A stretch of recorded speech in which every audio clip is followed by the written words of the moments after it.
Wow, কি দারুণ! এ কি দেখলাম আমি! প্যান্ডেল তো অনেক দেখেছি, তবে এই প্যান্ডেলের মতো প্যান্ডেল এখনো পর্যন্ত দেখিনি। হ্যাঁ, শুধুমাত্র এটা আমার মুখের কথা নয়, আপনারা ঠিকই শুনছেন, যতজন এই প্যান্ডেলটা দেখেছে প্রত্যেকে একই কথা বলতে বাধ্য হয়েছে। এবং মঞ্চসজ্জার দিক থেকে শান্তিপুরের রাজযাত্রায় এই প্যান্ডেলটি কিন্তু প্রথম স্থান অধিকার করেছে। পুরো কাজটাই করা হয়েছে বাঁশ দিয়ে।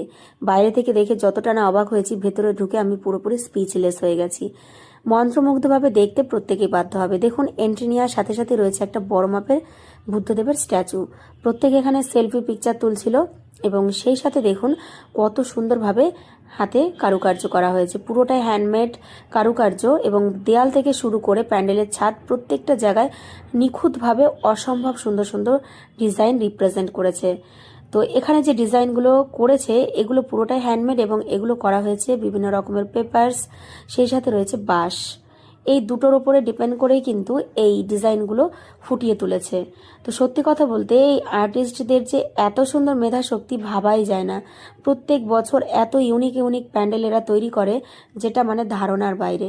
আর সেই সাথে রয়েছে আমাদের সকলের প্রিয় নারায়ণ দেব।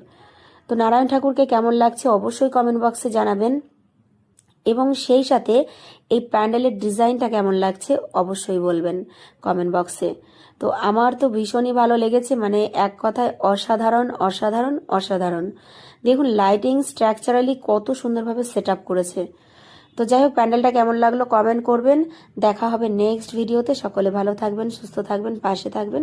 রাধে রাধে।